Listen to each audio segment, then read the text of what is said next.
Hello everyone, my name is Scott C. Waring of UFOSightsDaily.com, and today I'm showing you some underwater cities. This could very well be an underwater ancient city from Asia. It's near Saipan. Up here is the island of Saipan. Uh, but it also could be an underwater base that's been there for tens of thousands of years. What I'm saying is, if they made an underwater base, they could have pushed up the land.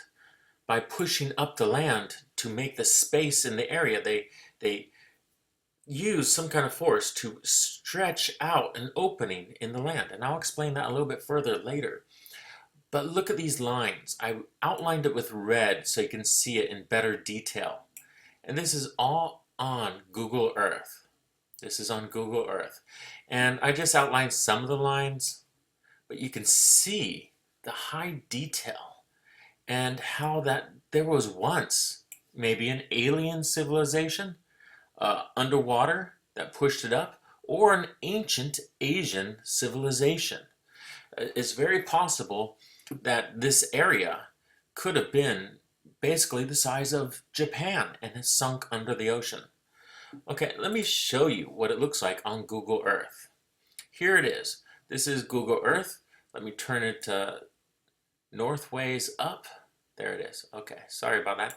I didn't have it that way earlier because it was a little hard to view the entire thing. Okay, just look for Guam. If you find Guam, everything else is easy to find. Here's Guam.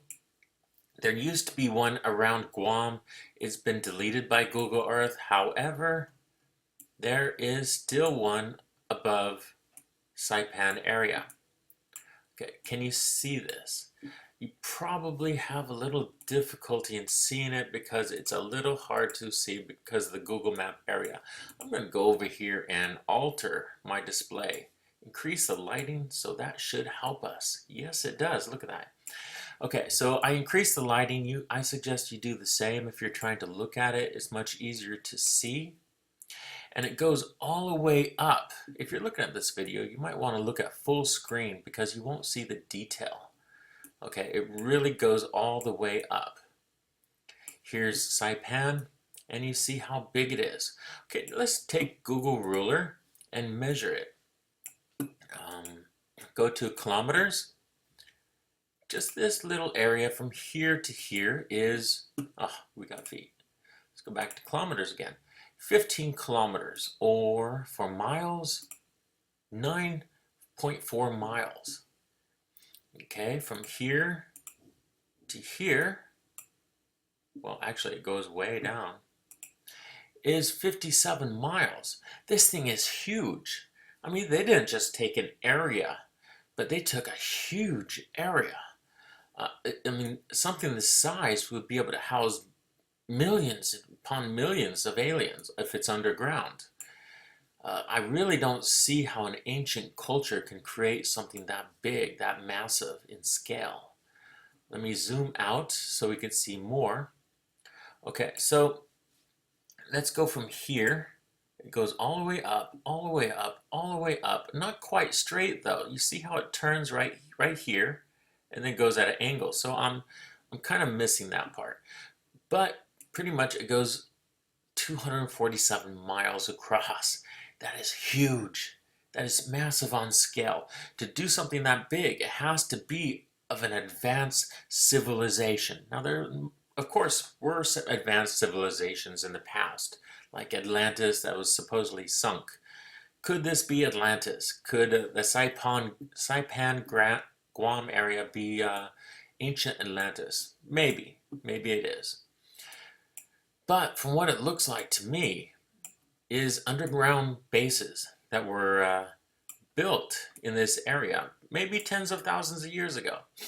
Now, if you remember the friendship case, it happened in the 50s. It happened over decades, not just a few days, over decades in Roccapia, Italy. There's an alien base under there. Now, the man is dead, but before he died, he gave a testimony about the facts that he remembered.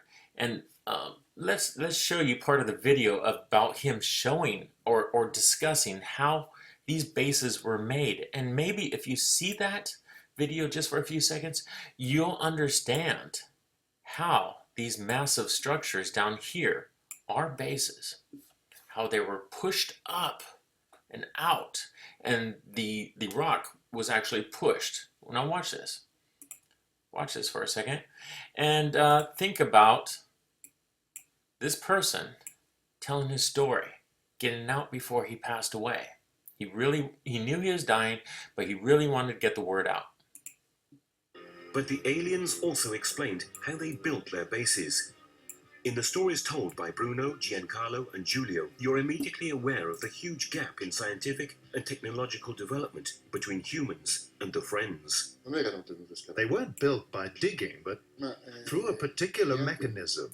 They were able to compress material laterally. The soil would thicken into what would later become the walls of the base, and then the outer structure was formed by extremely dense and therefore extremely strong material.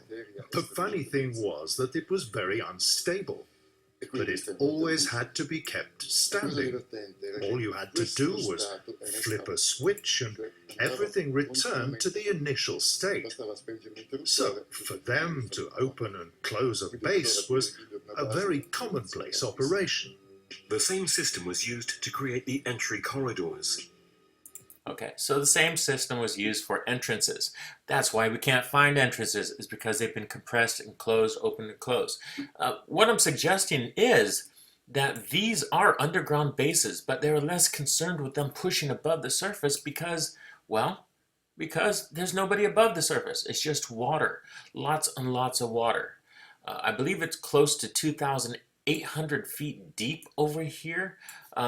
From what my memory tells me, the old Google map said about 2,800 feet, but I'm not certain about that. That was years ago, so my memory is a little off on it. Google doesn't show us the depth of the ocean. If it does, I haven't seen it lately. So check this out sometime. Check out the area of Guam and see how massive these areas are.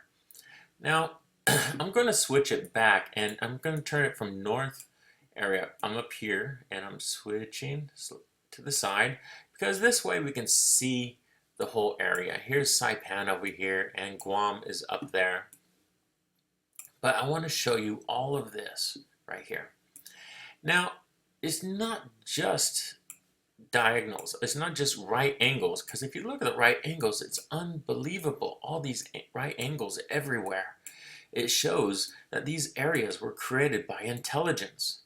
But there's also areas that are curved. And you notice the lines are going this way. This way is the lines, and they curve this way. They don't, all the lines are going up, down, and then it goes this way. Sideways, left, right, or left, right. It turns by intelligence, design. Okay, this isn't just earthquake things or marks or Grand Canyon-like things. Look at this line here. Suddenly turns, goes up. Can you see this line? Let me zoom in on it. You see this line right in the center, and it turns right here, and it goes upward. That shows intelligent design. Look at this. Right in the center of all of these is a line. And then it curves in some areas. The curves are the proof that this was created by intelligent design. Look at this. It goes from left to right, then goes up. And, well, you can't see this one here very well, though. But the fact that it curves in perfect right angles almost is unbelievable. The curves match each other. If you take this curve over to that one, it will match. Now, there's another area of curves that's a little unusual. Let me bring this up so you can see it. There we are. If you come over here, you see more curves. See these lines? I enhanced the color already on it, enhanced the focus. Look at the lines on these. Okay, these are enhanced, digitally enhanced a little bit. Now, What do you think about this? Do you think it's an underground ancient civilization that sunk under the ocean a long time ago? Or do you believe, like the friendship case in Rock-Pia, Italy, that this could be one of the underwater bases? Okay, did we find one of the underwater bases to an alien civilization? Um, Check it out on Google Map. I checked it out on Apple Maps. I couldn't find it as easily, but Google Map did show it. Apple Maps had very little detail around the water. The detail of the rocks over here, the detail of the cliffs and gorges over here, you couldn't see it. It's gone on Apple Maps. So let me show you the Apple Map. There's the Apple Map. Wow, see, just see a little bit of a line here, a little bit of a gorge here, but it's so blurry. It's so blurry. I believe this is Guam, and Saipan's right there. And so there should be a lot over here, but we have nothing. We've got nothing. Don't want to waste your time with that one. Each map has its own strengths and weaknesses, and so you have to really use both maps to see if one is better than the other, and obviously this one is. So Google Maps, guys, check out the coordinates. I will put the coordinates below the video so you can just put it in, or you don't even really need coordinates. Just type in Guam or Saipan in the search box. Bam, you'll find it right there. When you go up there, you might want to turn up here in the right hand corner. I'm up here. You might want to turn it from being north towards the south a little bit, because it's easier to view on a full screen computer all at once this way. All right, that's what I have for you for today, and I'd really like to know about your opinions. Is this an underwater alien base? Is this an ancient civilization that could be hundreds of thousands, if not millions of years old? What do you think it is? Let me know, and I'll see you on UFOSightings.daily.com. Thank you very much for viewing this video.